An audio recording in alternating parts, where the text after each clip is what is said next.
inform the audience here, what was a international sportsman, a cricketer? How did he end up in politics? And then how did he become a prime minister? So I think it'll be interesting for you, because then you will understand what I intend to do with Pakistan. You see, I grew up in Pakistan. I'm the first generation of Pakistanis. When Pakistan in the 60s was considered the fastest growing country in Asia, it was actually a model of development for the developing world. I just met Sheikh Mohammed today, and he again reminded me that Emirates Airline was helped by Pakistan Airlines in the 70s. So Pakistan was a country with optimism, hope. We grew rapidly. We had excellent governance system. Our bureaucracy was one of the best in Asia. And that's the Pakistan I grew up in. So then I played international cricket. When I started my international cricket, Pakistan was one of the weakest teams in world cricket. And we were emerging from colonialism. So we took great pride as our team became stronger and it competed. And by the time I left cricket, Pakistan was world champions. So I took pride, like my countrymen, as we competed internationally and we grew in confidence. But unfortunately, our country could not keep up that pace. Countries have, life of a country is in cycles. It's never in a straight line. You go up, you go down. Course correction, countries come up. Some countries don't go up. So in Pakistan's case, we were going up, and then various things happened when we started our down cycle. So when I left cricket, I started building the first cancer hospital in Pakistan. Reason was because my mother died of cancer. And it's then I realized there was no cancer hospital in the whole country.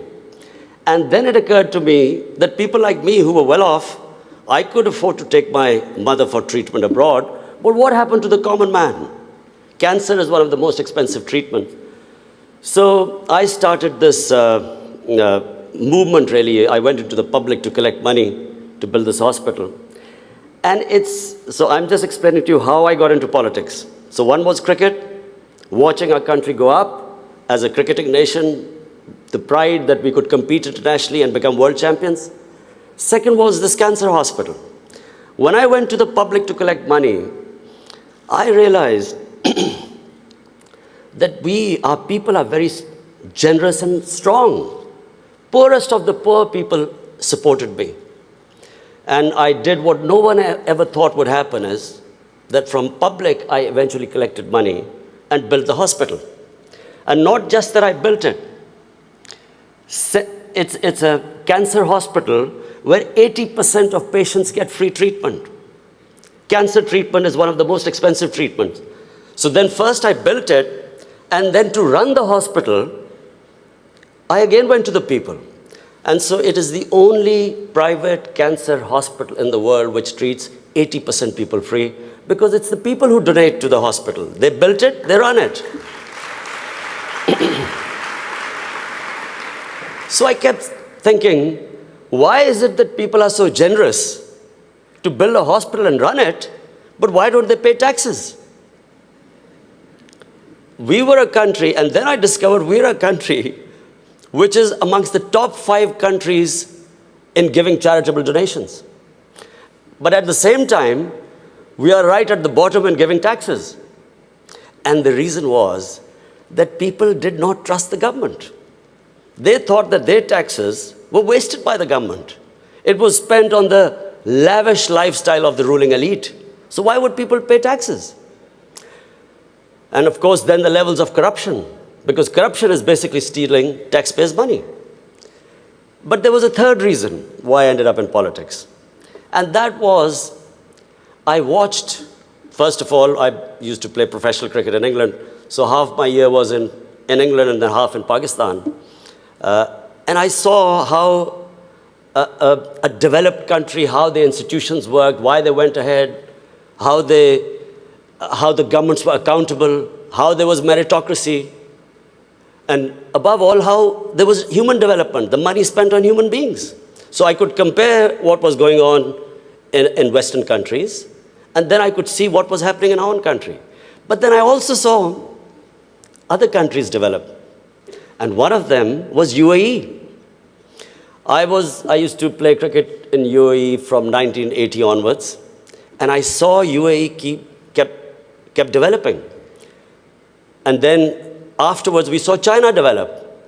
So the common thing in all countries that have gone ahead is governance. And governance has two aspects. One is a government has to be accountable. The more accountable a government, the more clean a government, the more successful it is. And secondly, again I repeat, is meritocracy. The better the system of getting the best talent to the top, the better the country. Let me just give you a sporting example. Australia is the most successful cricketing country in cricket history of over 200 years, because Australia has the best system of bringing its talent up.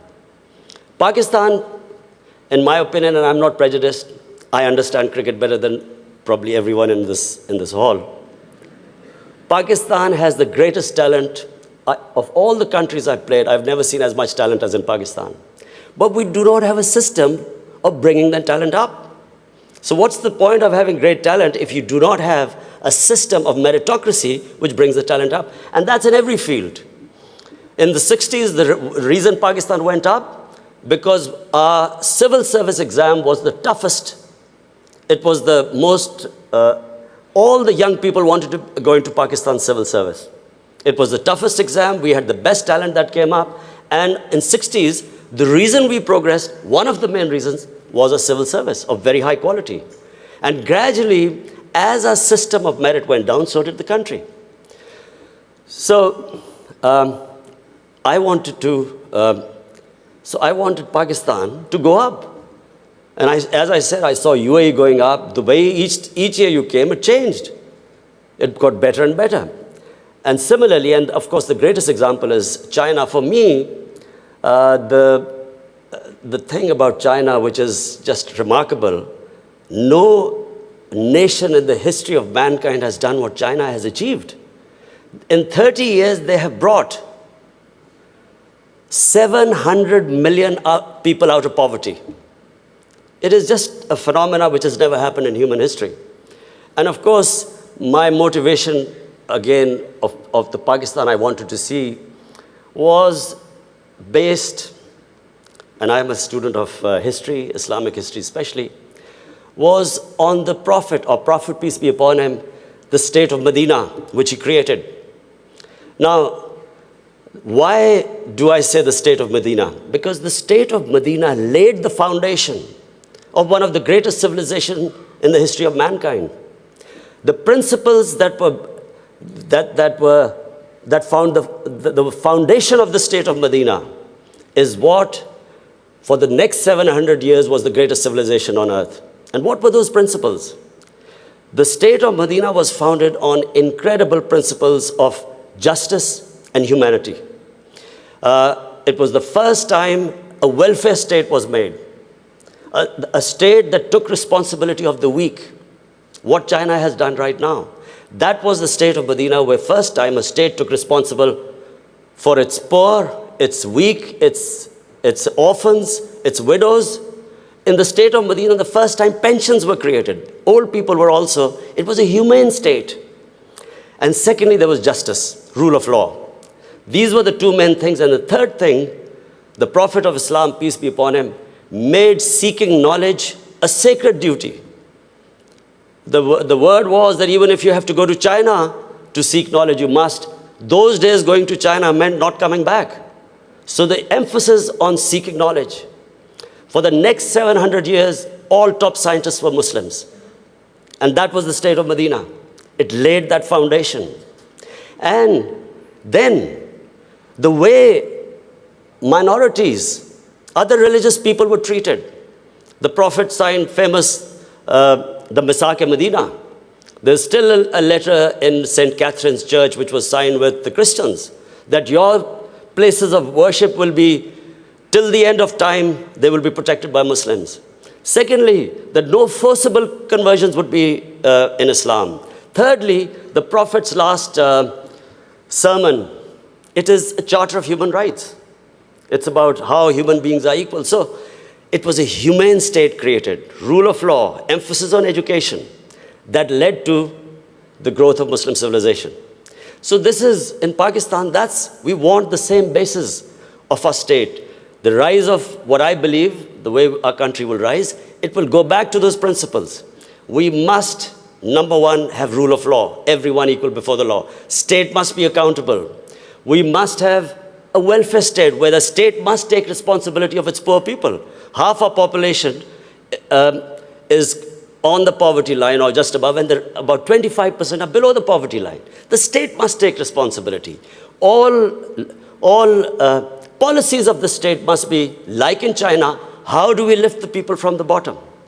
And the most important thing is that we must, in Pakistan, start a reform program. Reforms are painful, but it is essential if we have to get out of our current problems.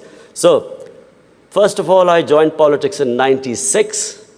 From '96 to 2013, there was a very small party.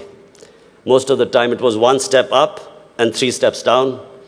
The first election I contested, we were wiped out. Second election, 5 years later contested, we had only 1 seat. Third election, we boycotted, and most of the time, people made fun of me, thought we would never make it, because I'm an outsider. I wasn't from the political class. But one big lesson from sports which I learned, you only lose when you give up. So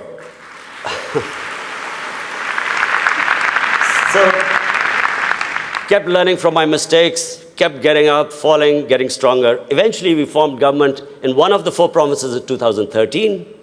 And it was the KP province, which was devastated by war on terror. It was on the border of Afghanistan, the tribal areas. The whole fighting took place in that region. The police was devastated by attacks. We had 70% of industry closed. And KP has a reputation that they only give you 1 chance. Each government comes once, it's ousted the next time. So we came in a coalition government, and we started our reform programs. First of all, we started spending money on human development, health and education. Secondly, we did, first time in Pakistan history, no party had done before, we started spending money on climate change. Pakistan is about 8th in the countries that are most vulnerable to climate change. So we took this ambitious mission of planting 1 billion trees in 5 years. And then we reformed the police, depoliticized our police, depoliticized our bureaucracy, and then started tourism. Because KP has a lot of tourist sites. It was the center of Buddhist civilization, so religious tourism, but we have the best mountain scenery there. So anyway, by the end of 5 years, we had half poverty in those 5 years. The poverty had gone half. And a province which never gave you a second chance, we came back with 2/3 majority in 2018. Not only did we win there, then we formed government in the last election. We got 17 million votes, which is the highest ever won by a party. And so now we have our reform agenda. And as I repeat, reforms are painful.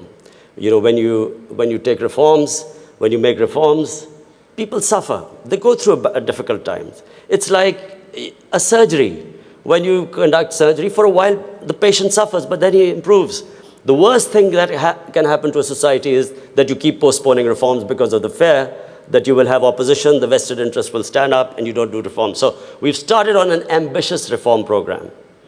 That's number one. We are trying to change improve all our economic policies. We have trying to cut down our fiscal deficit. We are trying to improve exports, cut down our imports. We have unfortunately had to raise bills because we came up with when we got into power, we had massive fiscal deficit and current account deficit. So we are doing that. But in my opinion, Pakistan now has a chance. Already we are seeing optimism. Investors are coming into our country. We feel that this is the time that Pakistan will take off. The most important thing, and while talking to Sheikh Mohammed last time, he told me something very interesting. He said that you must allow businesses to make money. Investors must make profits. And the reason is simple. If people don't come into business for charity, they come into business to make money. So if they can make money, more people come and invest. So this is what we've done. We have started working on ease of doing business, making it easier for people to do business, easier for the investors. We are changing our tax laws, which were very cumbersome. So we are conducting a series of reforms. And already we're seeing the signs of the country improving. But most important, Pakistan has the best tourist potential. At the moment, we have hardly any tourism compared to other countries. But Malaysia, with just beach tourism and resorts, Malaysia has $22 billion it makes from tourism. Turkey, with beach and historical sites, beach tourism, Turkey has $42 billion from tourism. Now, Pakistan has probably one of the best mountain scenery anywhere in the world. Half the world's highest peaks are in Pakistan. Pakistan has 1,000 kilometers of coastline. Pakistan has the oldest historical monuments, probably as old as anywhere in the world. We have Indus Valley civilization, which is 5,000 years old. We have Peshawar, the oldest living city in the world, 2,500 years. Lahore and Multan, ancient cities. But what we have, probably more than any other, hardly any other country has, is religious tourism. We have, for Muslims, we have the Makkah and Medina of the Sikhs. The Sikh religion has the two holiest sites in Pakistan, and we have just opening those sites for Sikhs. And we have opened up a visa regime. First time in Pakistan, we have 70 countries which can come in and get visa at the airport. We also have, I mentioned Buddhist civilization, the Gandhara civilization, which was the cradle of Buddhist civilization, is in KP, north of Islamabad. Some of the ancient sites, the biggest sleeping Buddha, 40 feet, is in Haripur. And then we have, for the Sufis in Islam, we have some of the greatest highest number of Sufi shrines all over Pakistan. So what we are doing is we are opening up the country. We are opening up for tourism, investors. And I would like to finish my talk by saying something else which Sheikh Mohammed said. Sheikh Mohammed said, apart from this great thing which has stuck in my mind, that a businessman must make money. You see, what happened in Pakistan was people were making money. Then came 70s and we had a socialist government. When the socialist government came in, everything went anti the big businesses. There was nationalized. And the mindset of our bureaucracy and our politicians was that somehow making money was a sin. So now we are reversing the whole thing. We are now asking businesses that, look, we will help you in making money, because the more money they make, the more investment will come. But the only thing is, the money, as we create wealth, that wealth will be used to lift people out of poverty. So we want an equitable growth. We don't want the rich to get richer and the poor to get poorer. I'm really against this neoliberal economics where you have 62 people owning as much wealth as 3 billion people on this earth. I think that the distribution of growth should be equitable. But the last thing I want to say about what Sheikh Mohammed, I still remember. It's very important that to take risks in life. Sheikh Mohammed said that when 9/11 took place, he immediately called up Sheikh Ahmed in Emirates Airline and said, buy aircrafts and engines of aircraft because everything went down. Prices of planes went down. People were not flying as much. This is the key. In my opinion, this is the difference between very successful people and people who don't take risks. I have played 20 years of international cricket. I saw a lot of players with a lot of talent, but they never made it big because they were scared of losing. They would not take risks. Players with less talent, but that ability to take risks, chances, they also had bad times. But eventually, the ones who took more chances and risks were the ones who made it big. This is the time, my last word is to the investors. This is the time to come to Pakistan when it is just going on the upswing. This is the time to invest in the country. And don't miss the boat. Thank you.